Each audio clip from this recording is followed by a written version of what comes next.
అందరికీ నమస్కారం అండి. ఏప్రిల్ 13వ తేదీన సోమవారం నాడు మిథున రాశి వారి యొక్క పూర్తి జాతక ఫలితాల వివరణ గురించి తెలుసుకుందాం. మిథున రాశి వారు సబ్స్క్రైబ్ చేసుకుని వీడియోకి లైక్ చేసి సపోర్ట్ చేయండి. ముఖ్యంగా చెప్పాలంటే ఈరోజు ఈ రాశి వారి యొక్క జాతక ఫలితాన్ని కనుక వివరంగా పరిశీలించినట్లయితే ఈ రోజున ప్రధానమైనటువంటి అంశంలో భాగంగా మీ జీవితంలో వచ్చేటటువంటి ఒక ఫోన్ కాల్ అనేది మీకు చాలా ఆశ్చర్యాన్ని ఇవ్వబోతుంది. అయితే ఈ ఫోన్ కాల్ అనేది మీ జీవితాన్ని ఒక్కసారిగా కుదిపేసినట్లుగా కూడా అవ్వవచ్చు. అయితే ఆ యొక్క వార్త వినగానే మీ గుండెల్లో వేగం అనేది పూర్తిగా పెరిగిపోతుంది. కొన్ని సెకండ్లలోనే మీకు ఊపిరాడకుండా పోయేటటువంటి పరిస్థితి కూడా తలెత్తవచ్చు. అయితే ఇది అసలు నిజంగా జరగబోతుందా?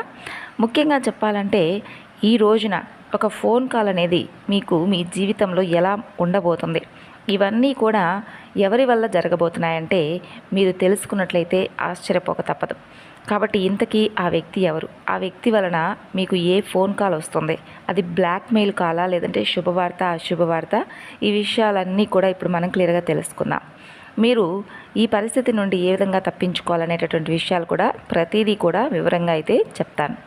అయితే మీరు ఒక విషయం అయితే గుర్తుపెట్టుకోవాలి. ఏ విషయాన్నైనా కానీ మనం కంప్లీట్గా వినకపోయినా అర్థం చేసుకోకపోయినా దాని వలన ఏంటంటే మనం చాలా వరకు నష్టాలనే ఫేస్ చేయాల్సి ఉంటుంది. కాబట్టి ఏ వివరణనైనా కానీ చివరి వరకు తెలుసుకునేటటువంటి ప్రయత్నం చేయండి. ముఖ్యంగా మీరు చాలా తెలివిగా ఆలోచిస్తారు, కానీ కొన్నిసార్లు భావోద్వేగానికి విపరీతంగా లోనవుతూ ఉంటారు. కానీ ఎవరినైనా నమ్మితే వారిపై పూర్తి విశ్వాసాన్ని పెట్టుకుంటారు. వారిపై ఏ విధమైనటువంటి అనుమానం అనేది రాకుండా ఉంటారు. ఎప్పుడూ కూడా మీకున్నటువంటి తెలివి ప్రకారం నేను ఎప్పుడు ఏ పొరపాటు చేయను అని చెప్పి ఒక రకమైనటువంటి భావనలో మీరుంటారు. అయితే మీ యొక్క పర్సనల్ విషయాలను వేరొకరికి షేర్ చేసుకుంటూ ఉంటారు. కొన్ని సందర్భాల్లో అంటే మీ దగ్గర ఉన్నటువంటి వారితో కొన్ని విషయాలను, పర్సనల్ విషయాలను షేర్ చేసుకోవడం, అలాగే ఎవరైనా కానీ మీకు నమ్మదగినటువంటి వ్యక్తులుగా మీ మనసు కనిపిస్తే వెంటనే వారికి అన్ని విషయాలు తెలియజేయడం, ఇలాంటివన్నీ కూడా మీరు చేస్తూ ఉంటారు. అయితే గత కొన్ని రోజులుగా మీరు కొంతమంది వ్యక్తులతో కొంచెం దగ్గరగా మాట్లాడుతూ ఉన్నారనమాట.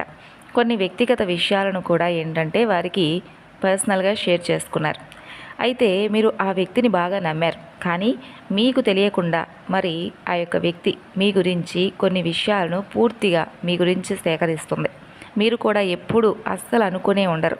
ఎందుకంటే మీరేమనుకుంటున్నారంటే అంతా మనవాళ్లే అన్నట్లుగా భావించడమో, లేదా వారు పరాయి వారు కాదు కదా అనేటటువంటి నమ్మకంతో మీరు ఆ వ్యక్తిని దగ్గరకు తీసుకున్నారు. లేదా మరికొందరికైతే మీకు ఈ యొక్క వ్యక్తి ఎవరనేది తెలియకుండా కూడా ఉండవచ్చు. అయితే తెలిసి ఉంటే, తెలియకపోయి ఉంటే ఎలా ఉంటుంది అనేది కూడా ఇప్పుడు నేను వివరిస్తాను. ఇప్పుడు మరి సమస్యగా మారబోతున్నటువంటి పరిస్థితి కూడా ఇదేనండి. చాలా ముఖ్యమైనటువంటి భాగం. ఇక్కడ నుండి చాలా జాగ్రత్తగా వినండి. ముఖ్యంగా ఈ రోజున మీకు ఒక వ్యక్తి నుండి వచ్చేటటువంటి ఒక ఫోన్ కాల్ అనేది చాలా అంటే ఆశ్చర్యాన్ని ఇస్తుంది. అయితే ఆ ఫోన్ కాల్ ఎలా ఉంటుందంటే మొదట చాలా సాధారణంగా అనిపిస్తుంది. తర్వాత ఒక్కసారిగా అంటే వారి యొక్క టోన్ అనేది మారుతుంది. వారి మాటలు చాలా కఠినంగా మారతాయి. అయితే వారు ఏమంటారంటే మీ గురించి నాకు అన్నీ తెలుసు, మీరు నా మాట కనుక వినకపోతే తప్పకుండా మీకు సంబంధించినటువంటి విషయాలన్నీ కూడా బయటపెడతాననేది ఒక మాటను ఊపిరాడకుండా పోయే పరిస్థితిని మీకు తీసుకొస్తారనమాట. ఎందుకంటే మీరు వాస్తవానికి చెప్పాలంటే ఆ వ్యక్తి మీకు దగ్గర, మీ దగ్గర నుండి వారు డబ్బు తీసుకోవడానికి ప్రయత్నాలు చేస్తారు. ఎలా అంటే మీ పర్సనల్ విషయాలను వారు వినియోగించుకొని మీ రహస్యాలను బయటపెడతామని చెప్పి మిమ్మల్ని బెదిరించో, లేదా మీ పేరుకి ఏదైనా నష్టం కలిగిస్తామని చెప్పి చెబుతునో, ఇలా ఒక క్లియర్ బ్లాక్మెయిల్ లాగా తీసుకొచ్చేటటువంటి పరిస్థితిని ఈరోజు ఆ వ్యక్తి మీ ముందుకు తీసుకురాబోతున్నారు. అయితే మరికొందరికైతే మీరు పనిచేసేటటువంటి ప్రదేశంలోనో, లేదా మీరు ఉండేటటువంటి ఇంటి దగ్గరలోనో ఈ వ్యక్తి మీ నెంబర్ను ఎలాగైనా సంపాదిస్తుంది. అయితే ఆ వ్యక్తి మీ గురించి కొన్ని రహస్యాలను కూడా సేకరించి, లేదా మీరు చేసేటటువంటి కొన్ని పనులు రెడ్ హ్యాండెడ్గా గమనిస్తూ ఉంటారు. కానీ ఏదో ఒక రోజు మీరు తప్పకుండా ఉపయోగపడతారని చెప్పి వారు ఒక్కసారిగా మీకు ఫోన్ కాల్ చేసి, వారు పేరు కూడా చెప్పకుండా మిమ్మల్ని డబ్బుల విషయంలో కావచ్చు, లేదా పర్సనల్గా కొన్ని విషయాల్లో కావచ్చు ప్రత్యేకంగా బ్లాక్మెయిల్ చేసేటటువంటి పరిస్థితులు తలెత్తవచ్చు. అయితే మీరు గుర్తుంచుకోవాల్సినటువంటి ముఖ్యమైనటువంటి విషయం ఏమిటంటే ఆ సమయంలో మీరు అంటే మీ మనసులో కూడా కొంచెం గుండె అనేది చాలా వేగంగా కొట్టుకుంటుంది. అలాగే చేతులు వణుకుతాయి, కొంచెం ఒత్తిడికి గురవుతారు. మీరు ఏం మాట్లాడాలనేది మీకు అర్థం కాదు. మైండ్లో ఒకటే ఆలోచన, అసలు ఇది ఎలా జరిగింది, వారికి ఇవన్నీ కూడా ఎలా తెలుసు, ఇప్పుడు అసలు నేను ఏం చెయ్యాలి అని అనుకుంటారు. అయితే ఇక్కడ మీకు ఒక విషయం ఏంటంటే, వాస్తవానికి వారికి తెలిసింది కొంతే, కానీ వారు మిమ్మల్ని ఎక్కువగా బ్లాక్మెయిల్ చేయాలనేటటువంటి ఉద్దేశంతో కొంచెం ఒక మాట మాట్లాడేసరికి మీరేంటంటే ఒక్కసారిగా మీ యొక్క అంటే మనసు ఒక్కసారిగా వేగంగా గుండె వేగంగా కొట్టుకుంటుంది. ఇలాంటి పరిస్థితులు వచ్చినప్పుడు వారు ఏదో ఒక రకంగా అంటే మీరేంటంటే దీన్ని పరిష్కరించుకోవాలి, ఇది బయటపడకూడదు, ఎవరికైనా కానీ ఈ విషయం జరిగితే ఎవరికైనా చెప్తే అని ఒక భయం మీలో ఏర్పడుతుంది. ఆ భయంలోనే మీ యొక్క మైండ్లో కొన్ని రకాల నెగిటివ్ ఆలోచనలు ఏర్పడతాయి. మొదట మీకు చాలా భయం కలుగుతుంది, నా పేరు చెడిపోతుందేమో, ఇది బయటకు వస్తే నేనేమైపోతాను అని ఒక విపరీతమైనటువంటి భయం. తర్వాత ఒత్తిడిలోకి వెళ్ళిపోతారు. ఎందుకంటే డబ్బిచ్చి సమస్యను ముగించాలా లేదంటే ఎదిరించాలా, ఈ రెండిటి మధ్య ఏంటంటే మీరు ఒక ఆలోచనలో ఇరుక్కుపోతారు. కానీ ఇక్కడ ఒక షాకింగ్ ట్విస్ట్ ఏంటంటే, కొంత సమయం తర్వాత మీకు నిజం అనేది తెలుస్తుంది. అంటే ఆ వ్యక్తి చాలా దూరంలో ఉండేటటువంటి వ్యక్తి అయితే కారు, మీకు బాగా తెలిసినటువంటి పరిసరాల్లోనే ఉండుంటారని చెప్పి, లేదా మీకు సంబంధించినటువంటి వ్యక్తుల ద్వారా మీ యొక్క వివరాలు సేకరిస్తున్నారని చెప్పి మీకు బాగా క్లియర్గా నిజం తెలుస్తుంది. లేదా మీరు కొంత చెప్పినప్పుడు ఆ వ్యక్తి ఎవరనేది ఎవరికైనా షేర్ చేసినప్పుడు ఆ విషయాలు వేరే వాళ్ళకి వెళ్ళడంతో మరి ఆ వ్యక్తి మిగతా విషయాలను కూడా ఊహించుకొని కల్పితం చేసుకొని మీ మీద మాట్లాడేందుకు ప్రయత్నాలు చేయవచ్చు. ఈ విషయం కూడా మీకు పూర్తిగా క్లియర్గా అర్థం చేసుకుంటారు. కానీ ఫైనల్గా చెప్పాలంటే మీరు భయంతో కాకుండా భయంతో నిర్ణయం తీసుకుంటే మీరు ఖచ్చితంగా డబ్బు అయితే కోల్పోయే ప్రమాదం ఉంది. సమస్య ఇంకా ఎక్కువగా పెరుగుతుంది. మీరు ధైర్యంగా ఈ యొక్క సమస్యను హ్యాండిల్ చేస్తే మీరు ఈ పరిస్థితి నుండి బయటపడగలరు. అలాగే మీరు మరింత స్ట్రాంగ్గా కూడా అవుతారు. కాబట్టి ఇది ఒక టెస్ట్ అన్నమాట.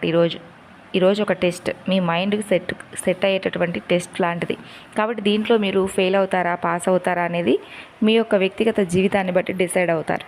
ఈ పరిస్థితి రావడానికి ముఖ్యమైనటువంటి కారణాలు ఎక్కువగా పర్సనల్ విషయాలను ఎవరికి షేర్ చేసుకోకపోవడం, ఎవరినైనా త్వరగా నమ్మడం, అలాగే జాగ్రత్తగా లేకుండా అజాగ్రత్తతో అన్ని విషయాలను పక్కవారికి షేర్ చేసుకోవడం, ఇటువంటి పరిస్థితిని మీకు ఈ రోజున కల్పించాయని చెప్పుకోవచ్చు. అయితే ముఖ్యంగా ఇలా జరగడానికి ఈ రోజున గ్రహస్థితి ప్రకారం రాహు యొక్క మాయా మోసాన్ని సూచిస్తున్నాడు ఈరోజు. అలాగే బుధుడు కమ్యూనికేషన్ను ప్రభావితం చేయబోతున్నాడు. కాబట్టి ఈ యొక్క కాంబినేషన్ వల్ల ఈ యొక్క ఫోన్ కాల్ ద్వారా వచ్చేటటువంటి ఈ సమస్య మీకు ఎదురు కాబోతుంది.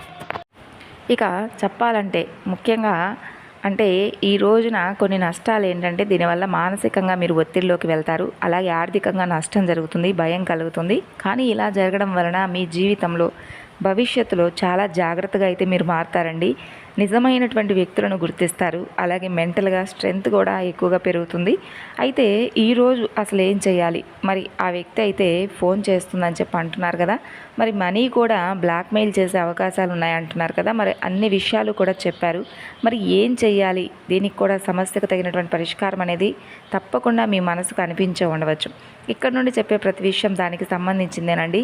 1, వెంటనే డబ్బు ఇవ్వకండి. అలాగే భయంతో ఏ నిర్ణయాలను కూడా తీసుకోకండి. అవసరమైతే నమ్మకమైనటువంటి వ్యక్తితో మాట్లాడి నిర్ణయం తీసుకోవడానికి ప్రయత్నం చేయండి. అయితే ఈ రోజున తప్పకుండా మీరు ముఖ్యంగా హనుమాన్ చాలీసా చదవండి, చాలా మంచిది. అలాగే నల్ల నువ్వులు ఎవరికైనా దానం చేస్తే చాలా బాగుంటుంది. ఇక ఒక 10 నిమిషాలు ధ్యానం చేయడం మీకు మరింత రిలీఫ్గా ఉంటుంది. అలాగే శివారాధన చేసుకోవడం కూడా ఈరోజు చాలా మీ మనసుకు కుదుటపడుతుంది. అయితే ఒక హెచ్చరిక, ప్రతి కాల్ మంచిది కాదు, ప్రతి వ్యక్తి మంచివాడు కాదు అనేది కాదండి ఇక్కడ ఉద్దేశం. మీరు ఈ పరిస్థితిని ఎలా హ్యాండిల్ చేస్తారనేది మీ భవిష్యత్తును నిర్ణయించే కాలం. కానీ గుర్తుంచుకోండి, భయం మిమ్మల్ని కూలదోస్తుంది, ధైర్యం మిమ్మల్ని కాపాడుతుంది. కాబట్టి ఈ విషయాన్ని అయితే మర్చిపోకండి. మీ యొక్క మనసును కంట్రోల్ అయితే చేసుకోండి. ఎందుకంటే ఈరోజు వచ్చినటువంటి ఫోన్ కాల్ అనేది మీ జీవితానికి ఒక పెద్ద ముప్పు కూడా కావచ్చు, లేదా మిమ్మల్ని బయటపడేయడానికి ఇది ఒక పెద్ద మంచి అవకాశంగా కూడా మార్చేటటువంటి అవకాశం ఉంది. కాబట్టి ఏ విషయంలోనైనా కానీ మీరు జాగ్రత్తగా అయితే తప్పకుండా ఉండే తీరాలి. ఇక ఈ రోజున మీకు తూర్పు దిక్కు ప్రయాణం ఎంతో విశేషంగా కనిపిస్తుంది. అదృష్టపు సంఖ్యలు వచ్చేసి 8, 16, 17. అలాగే శుభ రంగులు వచ్చేసి ఆకుపచ్చ, మెరూన్ కలర్లు ఈరోజు మీకు శుభ రంగులుగా కనిపిస్తున్నాయి. చాలా జాగ్రత్తగా ఉండండి. ఆర్థిక పరంగా కావచ్చు, ఉద్యోగ పరంగా కావచ్చు, వివిధ రంగాలకు సంబంధించినటువంటి వాటిలో కూడా మీకు సానుకూలమైనటువంటి ఫలితాలే ఉన్నాయి. కానీ ఈ ఒక్క విషయంలో మీరు కొంచెం తెలియనటువంటి ఒత్తిడికి గురయ్యేటటువంటి అవకాశాలు ఉన్నాయి. కాబట్టి ఈ విషయంలో కొంచెం జాగ్రత్తగా ఉండండి. భగవంతుడిపై భారం వేయండి. తప్పకుండా ఈరోజు శివాభిషేకం చేసుకోవడానికి ప్రయత్నించండి. మీ మనసు కుదుటపడుతుంది, శత్రునాశనం జరుగుతుంది. తర్వాత మీరు ఎదుర్కొనేటటువంటి సమస్యల నుండి కూడా ఈజీగా బయటపడవచ్చు. తెలుసుకున్నారు కదా, మరి ఒక వీడియోలో కలుసుకుందాం. అంతవరకు నమస్కారం, ధన్యవాదాలు.